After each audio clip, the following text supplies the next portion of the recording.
ശാസ്ത്രീയ ഉപനിഷത്ത് പഠനം ക്ലാസ് 311. നമ്മൾ 60ാമത്തെ ഉപനിഷത്തായിട്ട് ശ്വേതാശതരോപനിഷത്താണ് നോക്കുന്നത്.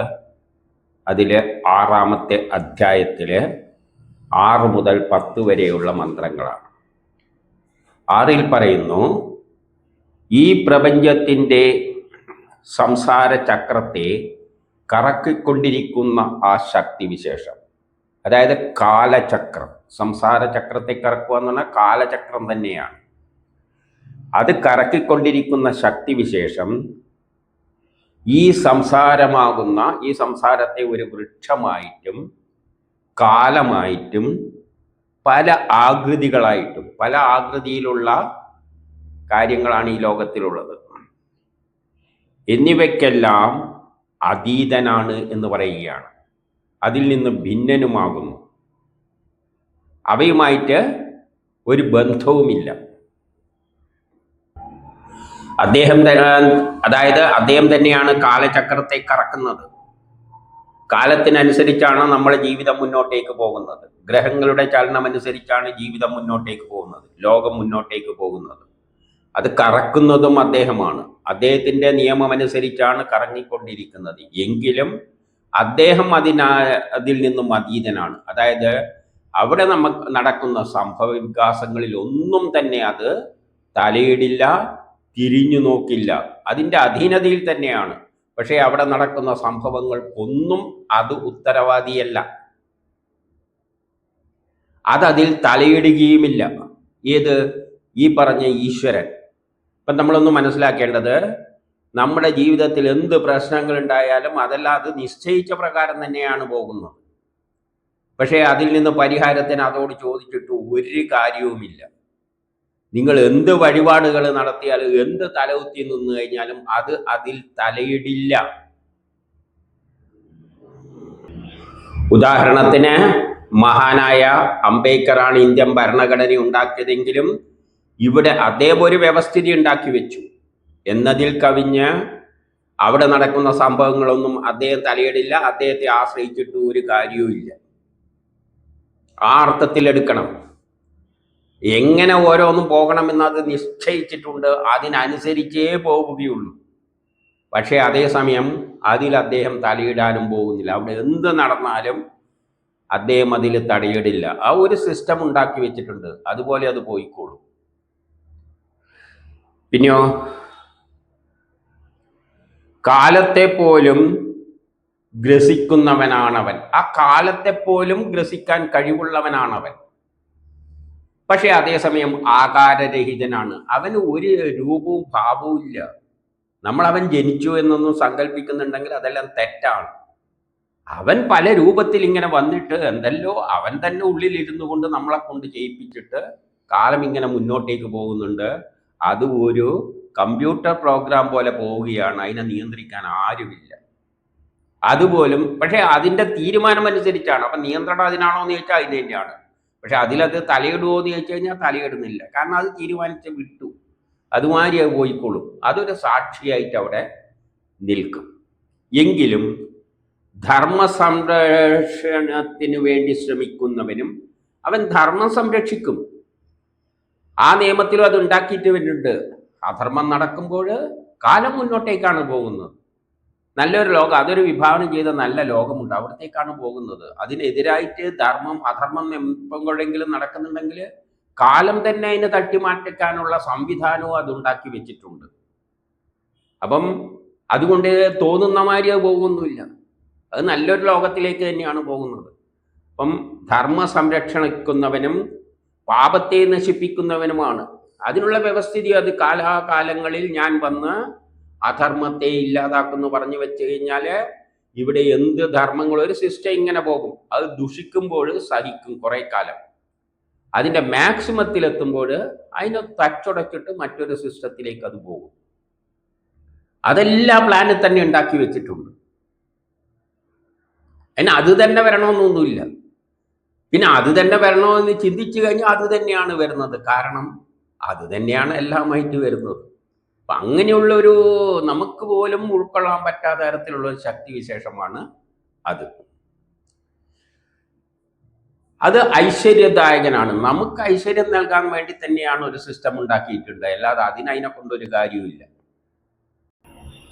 ഇവിടെ റോഡ് വെട്ടിയത് കൊണ്ട് അതിനെന്താ കാര്യം? ഒരു കാര്യമില്ല. നിങ്ങൾ പായസം ഉണ്ടാക്കിയിട്ട് കൊടുത്തിട്ട് അതിനെന്തിനാ പായസം? അത് മനുഷ്യനുമല്ല, ഒരു ഗുണവും ഇല്ലാത്ത ഒരു സ്വഭാവമാണ്. അതിനൊരു ആഗ്രഹ വികാര വിചാരങ്ങളും ഇല്ലാതെയാണ്. അതുകൊണ്ട് ഈ ജഗത്ത് അവനെ തന്നെ ആശ്രയിച്ച് കഴിയുന്നു. എല്ലാത്തിൻ്റെ ആധാരം അവനാണ്. ജഗത്ത് അവനെ ആശ്രയിച്ച് തന്നെയാണ് കഴിയുന്നത്. കാരണം അവനെന്താണോ തീരുമാനിച്ചു വെച്ചിരിക്കുന്നത് അതുമാതിരിയൊക്കെ ജഗത്ത് പോവുള്ളൂ. അപ്പൊ അതിനെ തന്നെയാണ് ആശ്രയിക്കുന്നത്. അവൻ അന്തരാമിയായിട്ട് എല്ലാത്തിൻ്റെ അകത്ത് ഉണ്ട് താനും. എല്ലാത്തിലും നോക്കിക്കഴിഞ്ഞാൽ അവൻ ഉണ്ട് താനും. പൊളിച്ചു പൊളിച്ചു നോക്കിയാൽ അവസാനം എത്തുന്നത് ആ ബ്രഹ്മത്തിൽ തന്നെയാണ്. ശാസ്ത്രജ്ഞന്മാരെ പൊളിച്ചു നോക്കി ആറ്റ, ഇലക്ട്രോൺ, എനർജി എല്ലാം കണ്ട് അവസാനം എത്തുന്നത് ബ്രഹ്മത്തിൽ തന്നെയാണ്. അപ്പൊ എല്ലാത്തിൻ്റെ അന്തരാമിയ മനുഷ്യന്റെ ഉള്ളിലും നമ്മളെ കൊണ്ട് ജയിപ്പിക്കാൻ ഹൃദയത്തിൽ അത് ആക്ട് ചെയ്യുന്നുണ്ട്. അത് തിരിച്ചറിഞ്ഞ ജ്ഞാനികൾക്ക് എന്ത് സംഭവിക്കുന്നു? അമൃതസ്വരൂപനായ പരമേശ്വരനെ പ്രാപിക്കും. പക്ഷെ ഈ സത്യം മനസ്സിലാക്കുന്നത്, എന്താണ് സത്യം? ഏതോ ഒരു ശക്തിയാണ് നമ്മളെ കൊണ്ട് ഇതത്രയും ചെയ്യിക്കുന്നതുള്ള എന്ന സത്യം. ആ സത്യം മനസ്സിലാണ്ടെങ്കിൽ നമ്മളെന്ത് വേണം?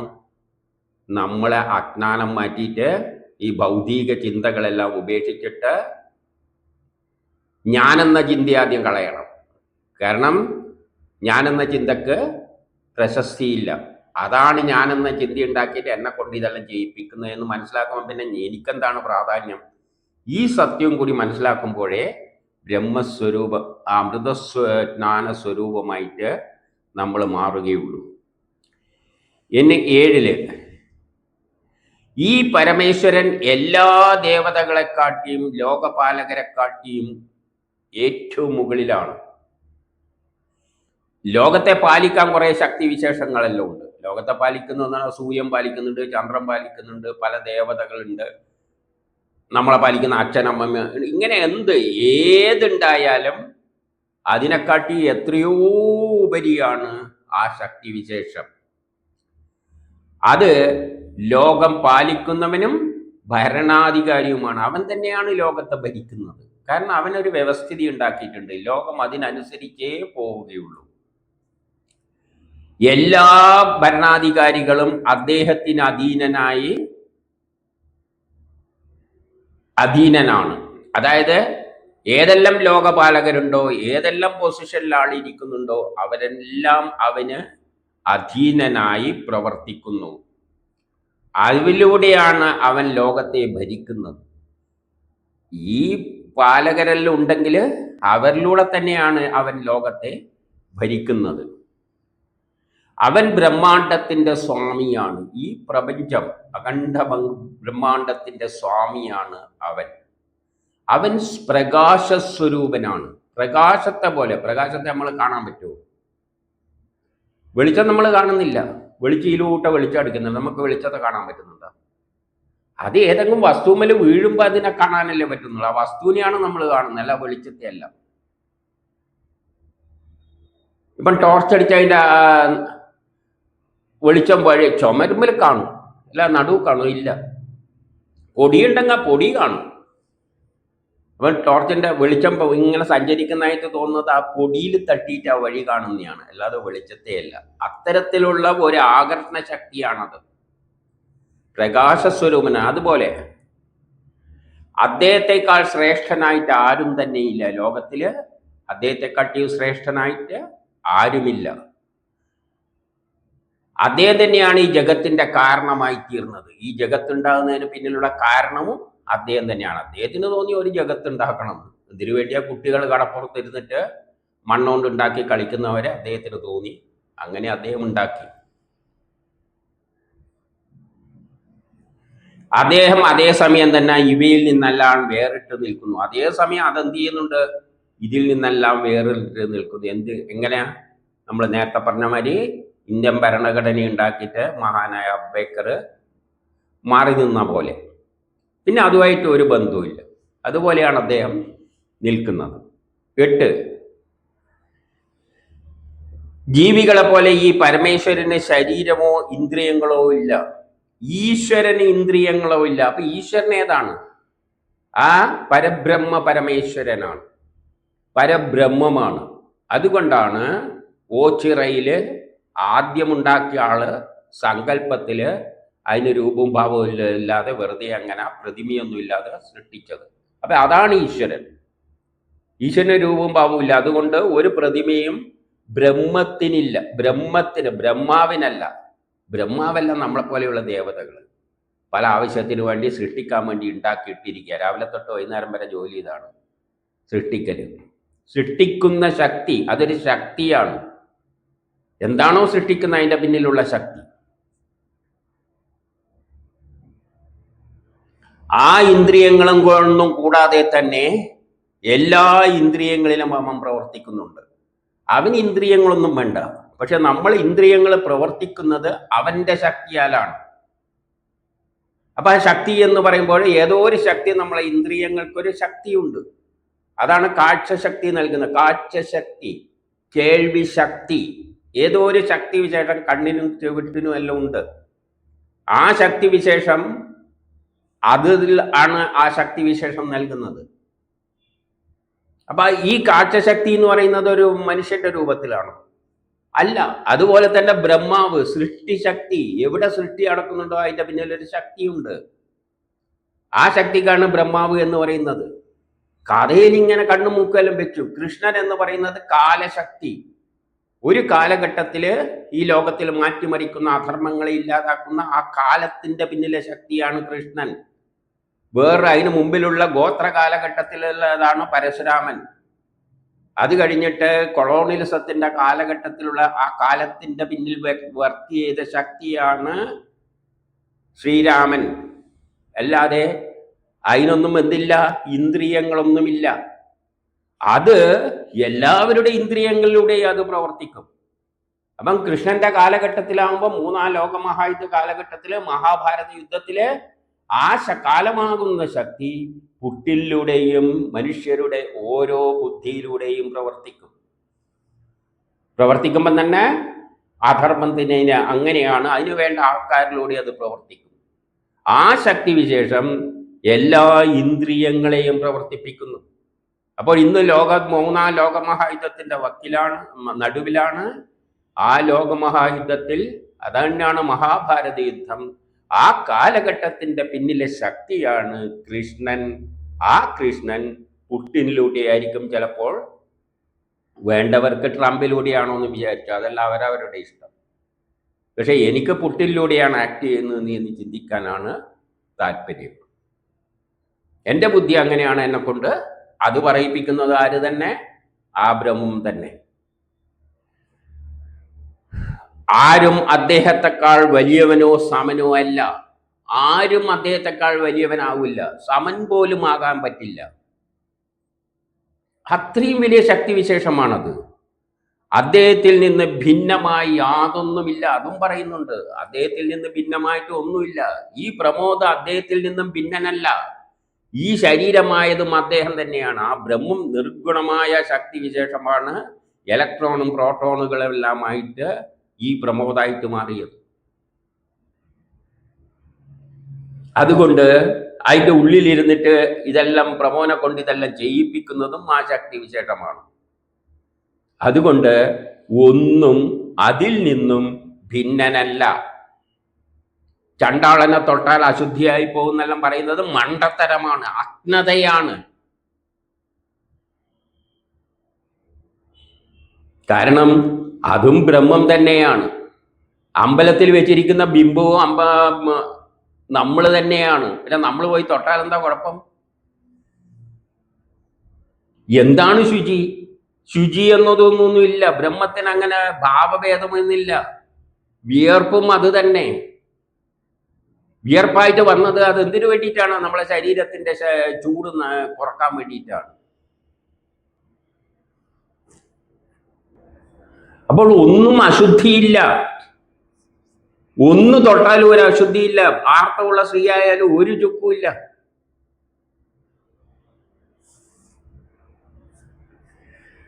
അദ്ദേഹത്തിൽ നിന്നും ഭിന്നനായി യാതൊന്നുമില്ല. അദ്ദേഹത്തിന്റെ ജ്ഞാനം ബലം, ദിവ്യശക്തി എന്നിവ നാനാപ്രകാരത്തിൽ എല്ലാത്തിലൂടെയും പ്രകടമാകുന്നു. അദ്ദേഹത്തിന്റെ ശക്തി തന്നെയാണ് എന്നിലൂടെയുള്ള ഈ ശക്തി വിശേഷമായിട്ട് ഞാനിവിടെ അപ്ലോഡ് ചെയ്യുന്നത്. അല്ലാതെ എനിക്ക് വേറെ ശക്തിയൊന്നുമില്ല. അദ്ദേഹം തന്നെ എൻ്റെ ഉള്ളിലിരുന്നുകൊണ്ട് പ്രമോദ് എന്ന പേരിൽ എന്നെ കൊണ്ട് ഇതെല്ലാം ചെയ്യിപ്പിക്കുകയാണ്. അപ്പൊ ആ ശക്തി ആരുടേതാണ്? എനിക്കിങ്ങനെയെല്ലാം തോന്നുന്നതും അദ്ദേഹത്തിന്റെ ശക്തികളാണ്. അപ്പോൾ അദ്ദേഹത്തിന്റെ ശക്തി, ബലമെല്ലാം, ജ്ഞാനമെല്ലാം പല തരത്തിൽ ഇവിടെ പ്രകടമാകുന്നു എന്ന നിലയിൽ കാണണം.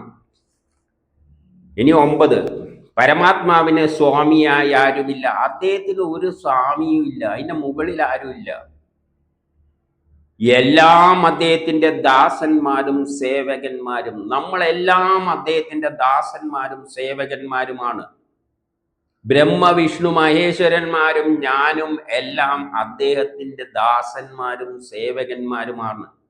അദ്ദേഹം ഓരോ ജോലിക്ക് ഓരോ ആൾക്കാരെ ഓരോ ശക്തി വിശേഷത്തെ ഉണ്ടാക്കിയിട്ടിട്ടുണ്ട്. അദ്ദേഹത്തെ ഭരിക്കാൻ ആരും തന്നെ ഈ ലോകത്തിൽ, ഈ പ്രപഞ്ചത്തിൽ ഇല്ല. എല്ലാവരും അദ്ദേഹത്തിന്റെ ആജ്ഞയും പ്രേരണയും അനുസരിച്ചുകൊണ്ട് അദ്ദേഹത്തിന്റെ നിയന്ത്രണത്തിൽ കഴിയുന്നു. അദ്ദേഹം ആജ്ഞാപിക്കുന്നു. അദ്ദേഹം ഒരു വ്യവസ്ഥിതി ഉണ്ടാക്കിയിട്ടുണ്ട്. ആ വ്യവസ്ഥിതിയിലൂടെ നമ്മളോട് ആജ്ഞാപിക്കുകയാണ്, നീ ഇങ്ങനെ. എന്നിട്ട് നമ്മളെ പ്രേരിപ്പിക്കുന്നു, കർമ്മം ചെയ്യാനും പ്രേരിപ്പിക്കുന്നു, ആജ്ഞാപിക്കുന്നു, ഈ വഴിയിലൂട്ടേ പോകാൻ പാടുള്ളൂ. എന്നിട്ട് നമ്മളെ കൊണ്ട് പ്രേരിപ്പിക്കുകയും ചെയ്യുന്ന ആ വഴിയിലൂടെ പോകാൻ. അദ്ദേഹം പല വഴി ഉണ്ടാക്കും. വഴി എന്ന് പറയുന്ന രണ്ടും ഉണ്ടാക്കി വെച്ചിട്ടുണ്ട്. എന്ത്? എല്ലാം ദ്വയമായിട്ടാണ്. അപ്പൊ നല്ല വഴിയുണ്ടെങ്കിൽ ചീത്ത വഴിയുണ്ട്. നല്ലയും ചീത്തയാകുന്നത് കാലത്തിനനുസരിച്ചാണ്. അതാണ് ഞാൻ പറഞ്ഞത്, ഗോത്ര കാലഘട്ടത്തിൽ അടിമ വ്യവസ്ഥ എന്ന് പറയുന്നത് നല്ലൊരു വ്യവസ്ഥിതിയാണ്. ആ കാലഘട്ടത്തിൽ അതിലൂട്ടിയാണ് ആ ലോകം പുരോഗമിച്ചത്. ഇന്ന് പക്ഷേ അത് സ്വീകരിക്കുന്നില്ല, തള്ളി. അപ്പൊ എല്ലാം അദ്ദേഹത്തിന്റെ നിയന്ത്രണത്തിൽ കഴിയുന്നു. അദ്ദേഹത്തിന് ചിഹ്ന വിശേഷങ്ങളില്ല. നമ്മളാണ് അദ്ദേഹത്തിന് ചിഹ്ന വിശേഷങ്ങൾ ഇട്ടിരിക്കുന്നത്. ഓം എന്ന ചിഹ്നം, അല്ലെങ്കിൽ കുരിശ്, അല്ലെങ്കിൽ വേറെ എന്തോ. അങ്ങനെ ഒരു ചിഹ്ന വിശേഷവും അദ്ദേഹത്തിനില്ല. അതിൻ്റെ ഒന്നും ആവശ്യം അദ്ദേഹത്തിൻ്റെ ഇല്ല. അദ്ദേഹത്തിന് നിർഗുണനാണ്. എല്ലാ കാരണങ്ങളുടെയും കാരണമാണ് അദ്ദേഹം. ഇവിടെ എന്ത് നടക്കുന്നതിന് ഒരു കാരണമുണ്ടെങ്കിൽ അതിന്റെ കാരണം അദ്ദേഹമാണ്. അദ്ദേഹം മൂലമാണ് ഇവിടെ എന്തും നടക്കുന്നത്. അദ്ദേഹമാണ് കേരളത്തിലെ ജനങ്ങളെ കൊണ്ട് ഇലക്ഷൻ നടത്തിച്ചിട്ട് ഇന്ന ആൾക്ക് വോട്ട് ചെയ്യും എന്ന ചിന്താഗതി ഉണ്ടാക്കിയിട്ട് ഇന്നാളെ കൊണ്ട് ജയിപ്പിച്ചിട്ട് ഇന്നാളെ കൊണ്ട് ഭരണപക്ഷത്തും ഇന്നാളെ പ്രതിപക്ഷത്തും എല്ലാം ഇരുത്തിയതിന്റെ പിന്നില് അദ്ദേഹത്തിന് ഒരു ലക്ഷ്യമുണ്ട്. അത് നമുക്കറിയാൻ പറ്റില്ല. നമ്മൾ ധരിക്കുന്നത് നമ്മളാണെന്ന്. അത് നമ്മളൊന്നും അല്ല. നെപ്പോളിയനെ പോലും വലിച്ച് താഴെ ഇട്ടു. കാരണം അദ്ദേഹത്തെ കാട്ടി മുകളിൽ ആരുമില്ല. അദ്ദേഹം തീരുമാനിക്കുക. ഇവിടെ കേരളത്തില് ഇവിടെ ജയിച്ചത് ഇന്നാളെ ജയിപ്പിച്ചു, ഇന്നാളെ തോപ്പിച്ചു, ഇന്നാളെ പ്രതിപക്ഷത്തിരുത്തി, ഇന്നാളത്തെ ഭരണപക്ഷത്തിരുത്തി. ഇതെല്ലാം അദ്ദേഹത്തിന്റെ കളികളാണ്. ഒരു ലീല. അപ്പം ജയിച്ചവർ വിചാരിക്കുക ഇനിയിപ്പോ നമ്മൾ എപ്പോഴും ഇതിവിടെ തന്നെയാണ്. അതിലൊന്നും ഒരർത്ഥമില്ല. അതിന് വേറെ ലക്ഷ്യങ്ങളുണ്ട്. അതിനൊരു ലക്ഷ്യമുണ്ട്. അതിന് സുന്ദരമായ ഒരു വസുദേവ കുടുംബം ഉണ്ടാക്കണം. അതിലേക്കാണ് കാലത്തെ കൊണ്ടുപോകുന്നത്. അതിനനുസരിച്ചാത്ത ഓരോ പ്ലാന്റ്, അതിന്റെ ബുദ്ധി ഭയങ്കരമാണ്. എന്താണ് അതുകൊണ്ട് ഉദ്ദേശിക്കുന്നത് എന്ന് നമുക്ക് മനസ്സിലാവില്ല. അത് പിന്നീടേ മനസ്സിലാവുകയുള്ളൂ എന്താണ് അത് കളിക്കുന്നത്. അതുകൊണ്ട് ആരും അഹങ്കരിച്ചിട്ടൊന്നും കാര്യമില്ല. നമ്മൾ ചിന്തിക്കുന്ന മാതിരിയല്ല. നമുക്ക് എത്രയോ മടങ്ങ് ചിന്ത വെക്കാൻ കഴിവുള്ളവനാണ് ആ ശക്തി വിശേഷം. അതിനൊരു ലക്ഷ്യമുണ്ട്. അത് തീരുമാനിച്ചിട്ടുണ്ട്. അത് വേദങ്ങളിലൂടെ എഴുതി തന്നിട്ടുണ്ട്. കൃതയുഗം, ത്രേതായുഗം, ദ്വാപരയുഗം, കലിയുഗം. അവസാനം ഒരു മൂന്നാം ലോകമഹായുദ്ധത്തിലൂടെ ഒരു സുന്ദരമായ ലോകം, വസുദേവ കുടുംബം, എല്ലാവരും ഒരു കുടുംബത്തിലെ അംഗത്തെ പോലെ. അവിടെ ഉച്ചനീചത്വങ്ങളുമില്ല, ജാതി വ്യവസ്ഥയുമില്ല, ഒരു ചുക്കുമില്ല. അതെല്ലാം അത് തച്ചൊടച്ച് നശിപ്പിക്കും. അങ്ങനെ ഒരു വ്യവസ്ഥിതി അത് ഉണ്ടാക്കും. അവിടത്തേക്കാണ് അത് കൊണ്ടുപോയിക്കൊണ്ടിരിക്കുന്നത്. നമ്മൾ ആ യുദ്ധക്കളത്തിലാണ് ഇപ്പോൾ ഉള്ളത്. എല്ലാ ഇന്ദ്രിയങ്ങളുടെയും അന്ധകരണങ്ങളുടെയും അധിപതിയും, എല്ലാ ഇന്ദ്രിയങ്ങളുടെയും, ഈ ലോകത്തിലുള്ള എല്ലാവരുടെയും ഇന്ദ്രിയങ്ങളുടെയും അധിപതിയും അന്തരാമി, അതിൻ്റെ അകത്തെല്ലാം കയറി ഇരുന്നിട്ട് അവൻ തന്നെയാണ് ചെയ്യുന്നത്. പിന്നെ അവനെ നിയന്ത്രിക്കാൻ ആർക്കാ പറ്റുക? ഭരണാധികാരിയുമാണ് അദ്ദേഹം. അദ്ദേഹത്തെ ആരും ജനിപ്പിച്ചിട്ടില്ല. അദ്ദേഹത്തിന് പിതാവൊന്നുമില്ല, അദ്ദേഹത്തിന് ജനന മരണമില്ല, അദ്ദേഹം ജനിച്ചിട്ടില്ല. അത് സനാതനമാണ്. അതാണ് സനാതനധർമ്മം. സനാതനമാണെന്ന് പറഞ്ഞാൽ ഇത്രയേ അർത്ഥമുള്ളൂ, എന്നെന്നും നിലനിൽക്കുന്നത്. എന്നെന്നും നിലനിൽക്കുന്ന എന്താണ്? ബ്രഹ്മം മാത്രം. ഈ സത്യമാണ്. പ്രപഞ്ചം ഏതിൽ നിന്നുണ്ടായോ അത് ബ്രഹ്മമാണ്. അതാണ് എന്നും നിലനിൽക്കുന്നത് എന്ന സയൻസ് തത്വം ആണ് സനാതനധർമ്മം. അല്ലാതെ അതിന് വേറെ ജാതിയും അതുമായിട്ട് ഒരു ബന്ധവുമില്ല. എന്നൊന്നും നിലനിൽക്കുന്ന എന്താണ്? ബ്രഹ്മം മാത്രം. ബ്രഹ്മത്തിൽ നിന്നൊരു പ്രപഞ്ചം ഉണ്ടാകും, പൊളിച്ചു കെട്ടി അതിൻ്റെ അകത്ത് തന്നെ ലയിപ്പിക്കും. പിന്നെ ഉണ്ടാകും, പൊളിച്ചു കെട്ടി അതിൻ്റെ അകത്ത് തന്നെ ലയിപ്പിക്കും. അപ്പോൾ എന്തെന്നും നിലനിൽക്കുന്ന സംഗതി എന്ന കുറെ കാലം ഒന്നും ഉണ്ടാവില്ല, പിന്നെ അത് മാത്രമേ ഉണ്ടാവൂ. അപ്പൊ എന്തെന്നും നിലനിൽക്കുന്ന എന്താണ്? ബ്രഹ്മം. അപ്പൊ എന്താണ് സനാതനധർമ്മം? ഇങ്ങനെ ഒരു ബ്രഹ്മമുണ്ട്, ഒരു ഈശ്വരനുണ്ട്, അതിൻ്റെ വേലത്തരമാണ് ഇതത്ര. ഇത്രയേ ഉള്ളൂ. ഇതിലെന്താ ജാതിയുള്ളത്? ഇതിലെന്താണ് മതമുള്ളത്? ഇതിലെന്താണ് ദേശമുള്ളത്? ഇതിന് ഒരു ഗുണവുമില്ല. ഒരു സയൻസ് പദം എന്തോന്നുണ്ട്, അത് പ്രപഞ്ചം ഉണ്ടാക്കുന്നു, ഇല്ലാതാക്കുന്നു, ഉണ്ടാക്കുന്നു. ഈ സത്യം ആണ് പരാ സയൻസ്. ഇതാണ് എല്ലാ വേദ പുരാണ ഉപനിഷത്തുക്കളെ എല്ലാവരെയും പറഞ്ഞു പഠിപ്പിക്കാൻ നോക്കുന്നത്. എന്നിട്ട് ആളെ തലയിൽ കയറില്ല. എന്നിട്ട് ഈ സനാതനവും പിടിച്ചിട്ട് സനാതനധർമ്മം, ഭാരത സംസ്കാരം, ഭാരത സംസ്കാരം എന്നെല്ലാം പറഞ്ഞുകൊണ്ട് നടക്കുകയാണ്. സനാതനത്തിന്റെ അർത്ഥം പോലും അറിയില്ല. സനാതനം എന്ന് പറഞ്ഞാൽ എന്നെന്നും നിലനിൽക്കുന്നത്. അതാണ് തത്വം. ധർമ്മം എന്ന് പറഞ്ഞാൽ തത്വം തന്നെ, എന്നെന്നും നിലനിൽക്കുന്ന തത്വം. സയൻസ് അതെന്താണ്? ബ്രഹ്മം. അതിന് രൂപവും ഭാവവുമില്ല, അതിന് ജാതിയുമില്ല, മതവുമില്ല, ഒരു ഗുണവുമില്ല. അതിൽ നിന്നാണ് പ്രപഞ്ചം ഉണ്ടായത്, അസ്തമിക്കുക. അത്രയേ ഉള്ളൂ അതിൻ്റെ അർത്ഥം. പക്ഷെ ഇത് നമുക്ക് ഉൾക്കൊള്ളാൻ പറ്റില്ല, നമുക്ക് ഉൾക്കൊള്ളാൻ പറ്റുന്നില്ല. അത് ഉൾക്കൊള്ളാൻ പറ്റിക്കഴിഞ്ഞു കഴിഞ്ഞാൽ നമ്മൾ ബ്രഹ്മസാക്ഷാത്കാരത്തിൽ പോകും. നമ്മളും അതുപോലെയായിത്തീരും. എന്നിട്ട് ഇതിനെ എടുത്തിട്ടാണ് നമ്മൾ എന്തെല്ലാം കളിക്കുന്നത്. നമ്മൾ ഏതോ കുറച്ച് ആൾക്കാരുടെ എന്തോ സാധനമാണ് ഈ സനാതനം, മറ്റേ ഒന്നും ഇതിൽ പെടുന്നതല്ല. ഇതെല്ലാം വിഭാഗീയതയിലേക്ക് പോകുന്ന കാര്യങ്ങളാണ്. അതെല്ലാം അജ്ഞാനമാണ്. അത് അപരാ സയൻസാണ്, അവിദ്യയാണ്. അത് പലതായി കണ്ടുകൊണ്ടുള്ള പരിപാടിയാണ്. അത് സനാതനമല്ല. ഇനി 10. ചിലന്തി എപ്രകാരം തന്നെത്താൽ പ്രകടമാക്കപ്പെട്ട വലയിൽ സ്വയം ഒളിച്ചിരിക്കുന്നുവോ, ചിലന്തി അതിൻ്റെ ശരീരത്തിൽ നിന്ന് തന്നെ ഒരു വലയുണ്ടാക്കിയിട്ട് അതിൻ്റെ അകത്ത് ഒളിച്ചിരിക്കുന്നത് പോലെ ഏകനായ പരമേശ്വരൻ, ആ പരമേശ്വരൻ തന്നാൽ തന്നെ ഉണ്ടാക്കപ്പെട്ട അനന്തരൂപത്തിലുള്ള എല്ലാറ്റിൻ്റെയും ഉള്ളിൽ, എല്ലാറ്റിൻ്റെ ഉള്ളിൽ എന്ത് ചെയ്യുന്നു? ഒളിച്ചിരിക്കുന്നു. അതായത് ഞാനായിട്ട് എൻ്റെ ഉള്ളിൽ ഒളിച്ചിരിക്കുന്നു, വേറൊരാളായിട്ട് അയാളുടെ ഉള്ളിൽ ഒളിച്ചിരിക്കുന്നു. നമ്മൾ തമ്മിൽ അടിപിടി കൂടിയാണെങ്കിൽ അത് തന്നെയാണ് ഇതിൻ്റെ അകത്തും ഉള്ളത്, രണ്ടിലും ഉള്ളത് അത് തന്നെയാണ്. അത് തന്നെയാണ് ഞാനായിട്ട് മാറിയതും മറ്റേ ആളായിട്ട് മാറിയിട്ടും. എന്നിട്ട് നമ്മൾ തമ്മിൽ അടിപിടി കൂടിയാണ്. ഉള്ളിലുള്ള ആ ശക്തി അത് ഒളിച്ചിരുന്നാലേ പറ്റൂ. വെളിയിൽ വന്നു കഴിയുമ്പോൾ മനസ്സിലാവുമല്ലോ രണ്ടിലുള്ളിരിക്കുന്ന ഒരേ കക്ഷിയാണ്, പിന്നെ നമ്മളെന്തിനാ അടിപിടി കൂടുന്നത്. അപ്പൊ അതില്ല, അത് ഉള്ളിൽ ഒളിച്ചിരിക്കും. അപ്പൊ അതിൻ്റെ ഉള്ളിൽ ഒളിച്ചിരിക്കുന്നത് കൊണ്ട് ജീവികൾക്ക് അദ്ദേഹത്തെ ദർശിക്കാൻ കഴിയുന്നില്ല. അപ്പൊ നമുക്ക് മനസ്സിലാകുന്നില്ല, നമ്മൾ തമ്മിൽ എന്തെല്ലോ കാട്ടിക്കൂട്ടുന്നുണ്ട്. സ്നേഹമാവാം, എതിർപ്പാവാം, അടിപിടി കൂടിയാകാം, എന്തോ ആകാം. പക്ഷെ ഈ കൂടുന്ന ആള് ഞാൻ തന്നെയാണ്.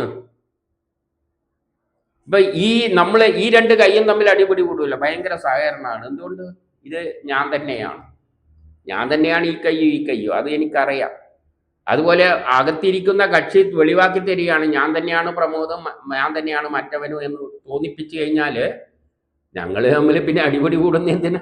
രണ്ടും ഒന്ന് തന്നെയല്ലേ. അപ്പൊ അതില്ലാതാക്കാൻ അത് അകത്ത് ഒളിച്ചിരിക്കുകയാണ്. അതുകൊണ്ട് ജീവികൾക്ക് എന്ത് പറ്റുന്നില്ല?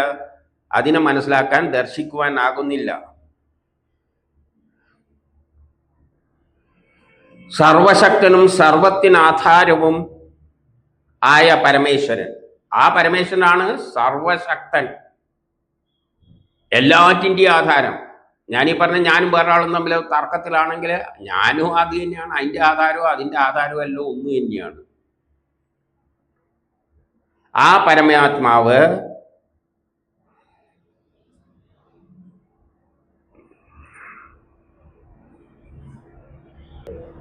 നമ്മെ ആ പരമേശ്വരന്റെ സ്വരൂപത്തിൽ പ്രതിഷ്ഠിക്കണേ. അതായത് അതിൽപ്പെടുന്ന ഈച്ചകൾ ആ ചിലന്തിയിൽ അലിഞ്ഞു ചേരുന്നത് പോലെ നമ്മളും അതിൽ അലിഞ്ഞു ചേരുവാനുള്ള അവസരം ഉണ്ടാകട്ടെ എന്ന് പറയുന്നതായിട്ട് ഇവിടെ കാണാം. ഏത്? നമ്മെ